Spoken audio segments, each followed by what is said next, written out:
Grace, goodness, and gratitude. Good morning. Prayers and well wishes for you and your family. The school year should be going in earnest by now for everyone, and the adjustment to the schedule should be making progress. I pray excitement and enthusiasm for growth will be ever present in your daily processes. Today, I want to share my thoughts on the concept of living your calling and getting to know those in your life well enough so that we may be sure to reach our full potential in said calling. All this week, and even a little last week, the notion of getting to know your kids so you can better serve them was talked about. Now, those of you who are educators are very familiar with this topic, especially this time of year when we start back to school. The thing is, it has been made obvious to me that this concept belongs in all parts of our lives. The people we come in contact with, to a lesser extent compared to the regular daily interactions that we have, should also be approached with the intent to get to know who they are and how we might better serve them.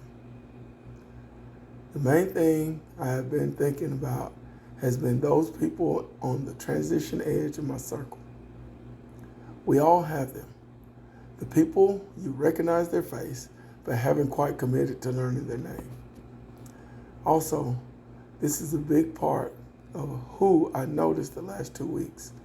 Those people whom you should be in a better position to help and serve, because they are the people just outside our daily consideration, but they may be working in a role that is really important to you. For me, this was, of course, dealing with school personnel, and it has to do with how fast we need to be reaching out to help new teachers and staff to feel supported and part of the team.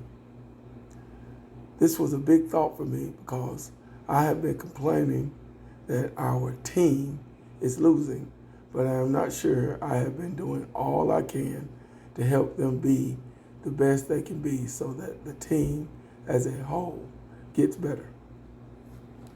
The encouragement is for us to widen our view of who we really should be looking to help and serve. Then do a great job of maximizing the effort to get it done.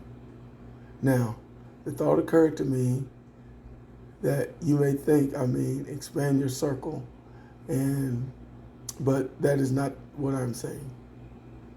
If you expand your circle, we will only be allowing more places to appear where we can't finish the work.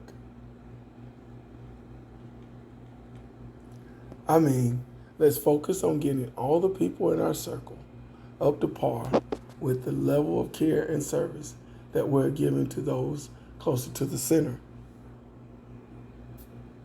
It may mean closing the circle a little, but I'm just thinking I want to do a better job serving anyone that is in my circle of influence and help them be the best they can be. Imagine a quality PB&J sandwich and just think about spreading the goodness all the way out to the edges of the bread so that it is tasted in every bite. Be a blessing, be blessed. Be. The scripture is 1 Corinthians 12:22-26. On the contrary, the parts of the body that seem to be weaker are indispensable.